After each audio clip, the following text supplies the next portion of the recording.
I love you. See you, Dad. Ready? Ready? Are you ready? Oh, you're recording this. Amelia.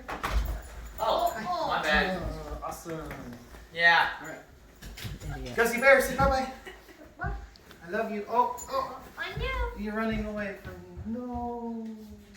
Say bye, Daddy. And last but not least. Okay, I need my phone. Okay. I love you.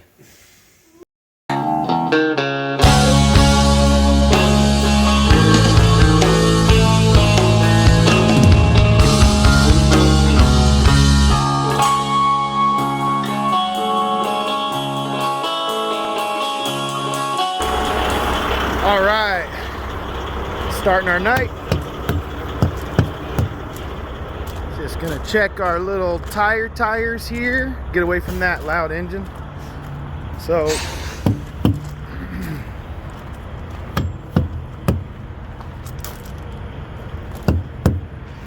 sometimes those get a little squishy on me. They feel like they're a little low, but they're not.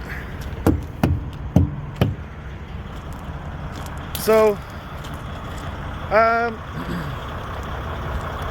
yeah, tonight we just got 2 loads. It's gonna be about an 8-hour night. So, easy night. Let's get it going. All right, so before we get started tonight, I just want to say one thing. Most of you guys who are subscribing, thank you very much. But you probably saw me on the Asian My Show. And so we talked a lot about hazmat tankers, but also about how to truck drive without going over the road and with little or no experience. And he really wanted to focus on the hazmat tanker thing, and I'm the one who told him. I said, hey, I actually really would like to talk to people about how they can stay local and not go over the road. And I'm passionate about that. I'm really passionate about that. I think that fathers and husbands should be fathers and husbands first. That should be their first priority.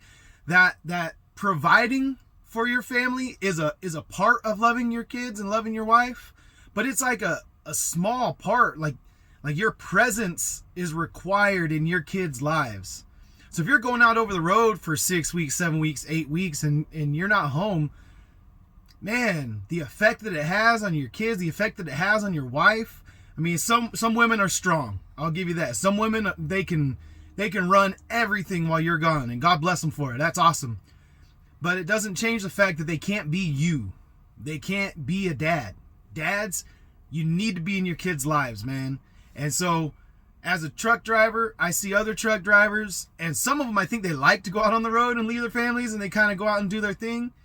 And then some of them, they hate it. I can see it in their eyes, and that's why so many people drop out of trucking, because they don't realize that you don't got to do that. You don't got to go over the road. So I just wanted to remind you guys tonight, like, men, be fathers, be husbands, be the men that God created you to be the men of your household, love your kids. It's not just about providing money to pay the bills. That's a part of what you're supposed to do, but being in their lives is way more important. If you live in a rundown shack and you got a food to eat and a roof over your head, and you can provide them that, and you get to be there and a part of their lives, that's way more important than if you got a nice house and comfortable clothes or expensive clothes and nice cars and all that stuff's all taken care of, but you're never home. Man, that's not a trade I would make. And I hope you wouldn't either.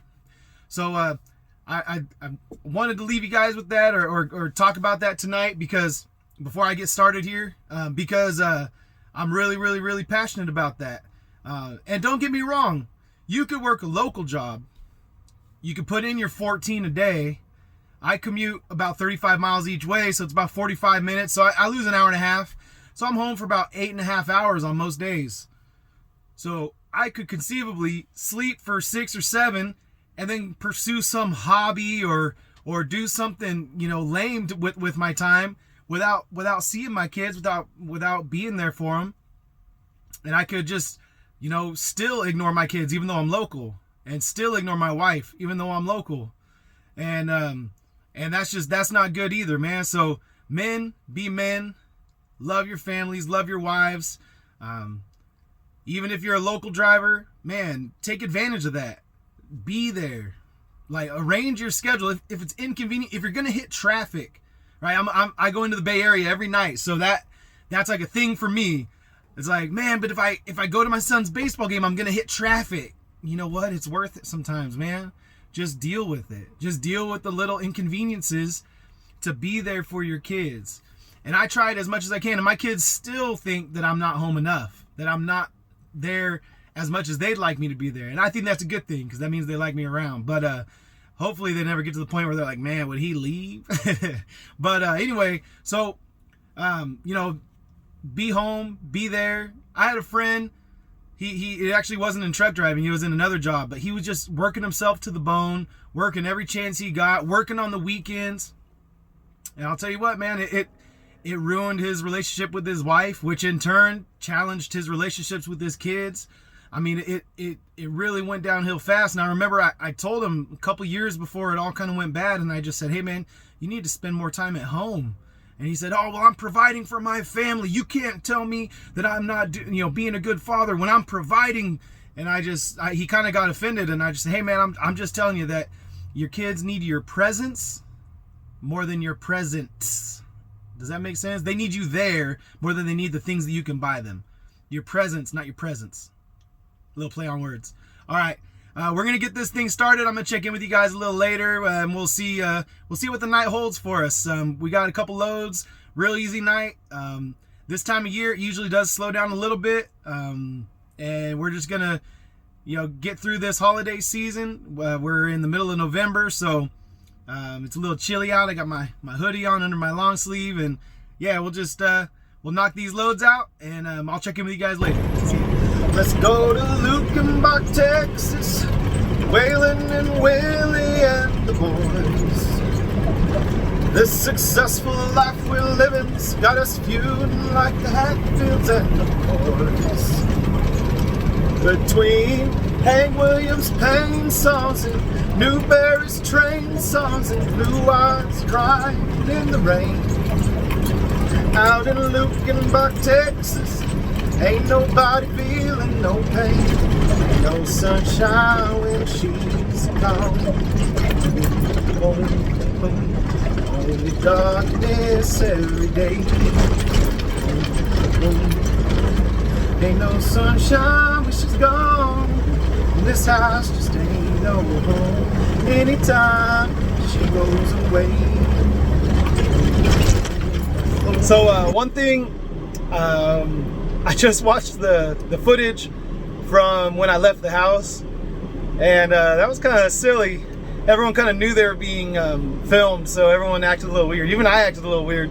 It's funny to watch it back, and it's like, I wanted to give you guys an idea of what it's like when I leave the house, so I had my wife film it, and then it just kind of came across a little weird, but I'm going to show it to you guys anyways. The main point is that,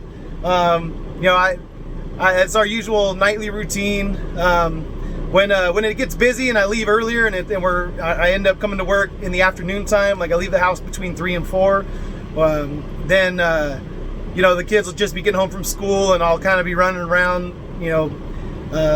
making my lunch and stuff when they're getting home from school. And my oldest son Miles, he plays sports and stuff, so he's usually at practice. So sometimes I'll go like the whole week without seeing him just because of sports and all that. The COVID, lockdown and everything. We're out in California where, our governor's taking it super serious. There's been some pretty big numbers here in California, so they have us kind of staying home a lot, and so the kids have been doing school at home and all that stuff. So it makes it kind of nice for me because whatever time I'm trying to leave to go to work, the kids are always there. They're just always home. So that makes it cool because I'm not missing any of them. I get to see them whenever I get off, they're home. Whenever I leave, they're home. When I wake up, they're there. So anyway, yeah, I thought that footage was kind of funny, but it's kind of what it's like. But normally everyone's not like being weird. And Gus always does this thing when I leave where he goes on the love seat. Actually, as soon as my wife turned off the camera, then he ran back over. He knew the camera was on. He ran back over to that love seat, and he lays down on the love seat, and he makes me lean over the edge of the love seat to give him a kiss goodbye. And usually I've got my lunchbox and my headset and everything, and I'm like, I have to like lean over the back of the couch to give him a kiss. I don't know why that's his little routine, but I think I did it one time and then it just stuck with him. It's like, okay, that's what we do every time now. That's what we do when you leave the house. So yeah, so that's what we do. That was a little clip of me leaving the house. It's something like that most days. Boom, boom, boom, boom. Boom, boom, boom, boom, boom.